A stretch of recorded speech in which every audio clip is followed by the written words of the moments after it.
প্রথম দফায় আলোচনার পর নথি বিনিময়। প্রথম দফায় আলোচনার পর ইরান ও যুক্তরাষ্ট্রের প্রতিনিধি দল বৈঠকে আলোচিত বিষয়গুলো নিয়ে লিখিত নথি বিনিময় করে।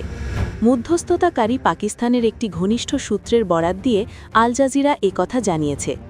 প্রথম দফায় লেবাননে চলমান ইসরায়েলি হামলা, হরমুজ প্রণালী পরিস্থিতি, ইরানের জব্দ করা সম্পদ ছাড় দেওয়ার প্রসঙ্গসহ নানা বিষয় আলোচনা হয়েছে। ইরানের সংবাদ সংস্থা তাসনিম জানিয়েছে, হরমুজ প্রণালী নিলে দুই পক্ষের মধ্যে ব্যাপক মতভেদ উঠে এসেছে। যুক্তরাষ্ট্র এ প্রণালী ঘিরে অতিরিক্ত দাবি চাপিয়ে দিতে চাইছে। আলোচনা শুরুর প্রায় 2 ঘণ্টা চলার পর নৈশভোজের বিরতি দেওয়া হয়। এরপর আবার আলোচনা শুরু হয়। সূত্রের বরাত দিয়ে আল জাজিরা বলছে, ইতিমধ্যে অনেক বিষয় আলোচনায় এসেছে। লেবাননে যা ঘটছে তার পরিপ্রেক্ষিতে কিছু অগ্রগতি হয়েছে। তেহরানের সূত্র অনুযায়ী যুক্তরাষ্ট্রকে ইরানের জব্দ করা সম্পদ ছাড়তে হচ্ছে, এমন কিছু কথাও হয়েছে। তবে রুদ্ধদ্বার বৈঠক চলছে। ধীরে ধীরে তথ্য আসছে, যা তাৎক্ষণিকভাবে যাচাই করা খুব কঠিন।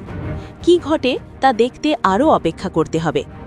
এদিকে ইরানের প্রেসিডেন্ট মাসুদ পেজেশকিয়ান এক্স বার্তায় বলেন, জনগণের প্রতি আমাদের সেবা এক মুহূর্তের জন্যও থামবে না। আলোচনার ফলাফল যাই হোক না কেন, সরকার জনগণের পাশে থাকবে। ইসলামাবাদে ইরানের প্রতিনিধি দল দেশের স্বার্থ রক্ষায় বীরত্বের সঙ্গে আলোচনা করবে।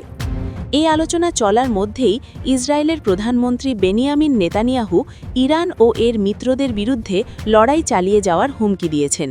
তিনি বলেছেন, ইরানের বিরুদ্ধে যুদ্ধ শেষ হয়নি। লেবাননে হামলা চলছে। এদিকে গতকালও লেবাননে হামলা চালিয়েছে ইসরায়েল। এতে নিরাপত্তা বাহিনীর 3 সদস্যসহ 11 জন নিহত হওয়ার কথা জানিয়েছে দেশটির স্বাস্থ্য মন্ত্রণালয়। গত 2 মার্চ থেকে লেবাননে তীব্র হামলা চালাচ্ছে ইসরায়েল। এতে এ পর্যন্ত প্রায় 2000 মানুষ নিহত হয়েছেন। গতকাল হিজবুল্লাহের যোদ্ধারা সেখানে ইসরায়েলের রকেট ও ড্রোন হামলার কথা জানিয়েছেন। ইসরায়েল ও হিজবুল্লাহের মধ্যে চলমান সংঘাত নিরসনে আগামী মঙ্গলবার ওয়াশিংটনে আলাদা করে বৈঠক হওয়ার কথা রয়েছে। ইসলামাবাদে আলোচনায় বড় প্রসঙ্গ হিসেবে রয়েছে লেবানন। এ বিষয়ে মিডল ইস্ট আইয়ে এক বিশ্লেষণে ইরান বংশোদ্ভূত কানাডার রাজনৈতিক বিশ্লেষক শাহির শাহিদ সালেস লেখেন, স্থায়ী কোনো শান্তি সম্ভব কিনা তা নির্ধারণের ক্ষেত্রে এখন ট্রাম্পই সবচেয়ে গুরুত্বপূর্ণ ব্যক্তি। ইসরায়েলকে লেবাননে হামলা বন্ধ করানোই হলো আসল পরীক্ষা। যদি ট্রাম্প প্রশাসন বিষয়টিকে হালকাভাবে নেয়, তাহলে যুদ্ধবিরতি টিকে থাকার সম্ভাবনা খুব কম।